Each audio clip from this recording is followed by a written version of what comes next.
Every day, women tell us they feel unsafe walking alone, waiting for public transport, or even just heading back to their car at night.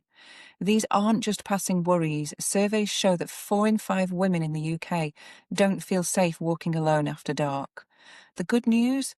There are 3 simple everyday gadgets you can carry that give you time, attention, and options when you need them most. Welcome to Self Defence for Women Live an Empowered Life, the podcast that helps you stay safe, feel strong, and take control of your personal security both physically and emotionally. I'm Julie Waite, women's safety advocate and co-founder of Streetwise Defence.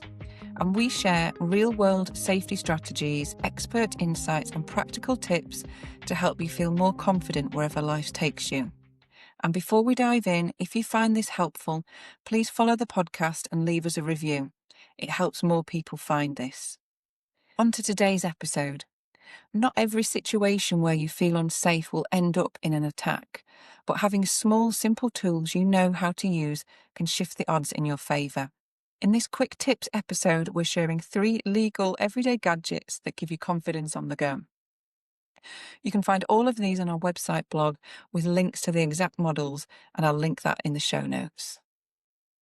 The first gadget that we're going to look at is a personal safety alarm like this one here.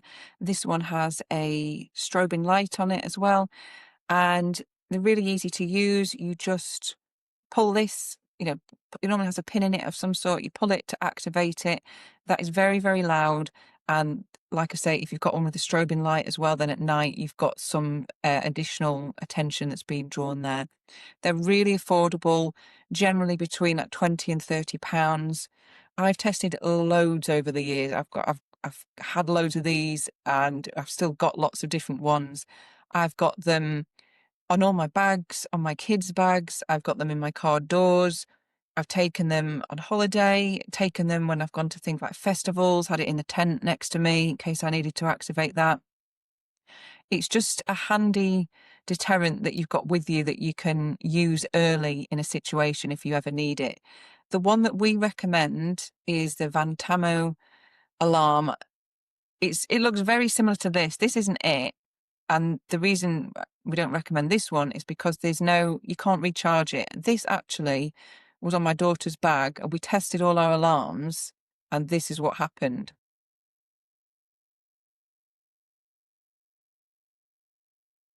It's run out.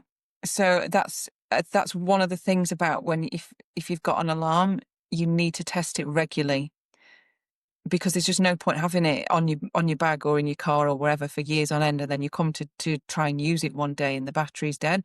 Now this one, there's no way of opening it, so this is now just going to landfill. But the one that we recommend that we've got on our website, you can recharge it, and you just plug it into your laptop or whatever, and you can recharge that. So that's really good. These are helpful as part of your self-defense, so long as you use it early. I think with any self-defense gadgets, you need to remember that they can't fight off an attacker. It needs to be used early. So if you were, for example, walking along and you were worried about someone following you, you could activate it to scare them off, potentially, to attract attention. It's going to depend on where you are. If you're in a very isolated area in the middle of nowhere, it may not act as a deterrent because no one's coming to save you. So it's all about knowing when and how to use it. We always say use it early. So if someone gets close to you and is trying to grab you, that is not the time to be trying to activate an alarm. That's the time to be getting ready to respond physically.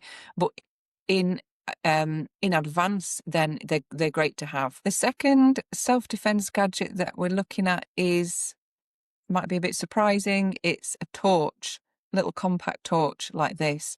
Now, I know a lot of people these days use torches on their phones, but if you're out at night walking alone, walking the dog, or you're walking home, and you used to use the torch on your phone, you could be setting yourself up then for someone that wants to snatch a phone. If you've got a torch, this is like super bright, really, really bright. Also, it's flashing. It's got different modes.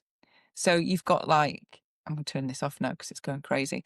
with this one that we recommend, there's just the normal light and then there's a flashing light, and then it even does an SOS sign. So, I mean, if you would ever use that, I don't know. But the way that I would use this is if I'm out walking my dog and it's dark and I'm not feeling particularly safe. And I know a lot of street lights these days are turned off in different areas, or there aren't many street lights. If you are walking along with a torch, you look much more confident and prepared.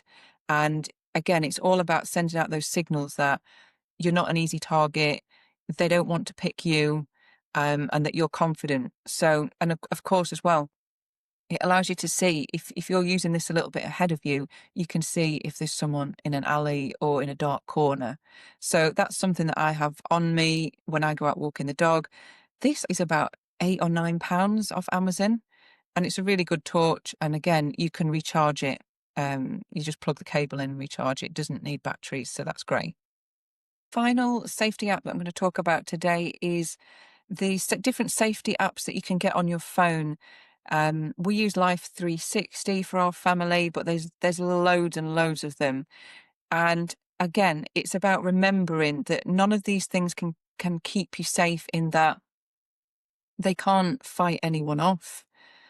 They can't stop someone from attacking you, but it just means that people can know where you are. They have panic buttons. Some of them have safe places where you can stop and go in. And it's just an extra thing. So if you're walking home and you want to tell someone, look, I'm leaving now, I'll be back in 15 minutes, they can keep an eye on your route. And again, you can have the panic button that you can set off. But once again, if your phone is locked away in your bag, then how can you activate that? You'd have to have your phone in your pocket and your hand on it so that you can activate the panic alarm. And then you need to think realistically about how quickly is someone going to be able to get to you. In all honesty, if you set that panic button off, the likelihood is that no one is going to be able to get to you in time, because most attacks happen very, very quickly. But it's just an added way of keeping in touch with people and having someone know where you are at a certain time.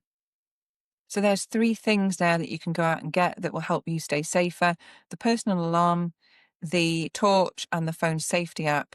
Remember, you can't rely on these to keep you safe, but they can be part of your safety plan. If you can't answer the question, how would I fight someone off physically? How would I protect myself physically? Then we recommend you invest in yourself, get some self-defense training.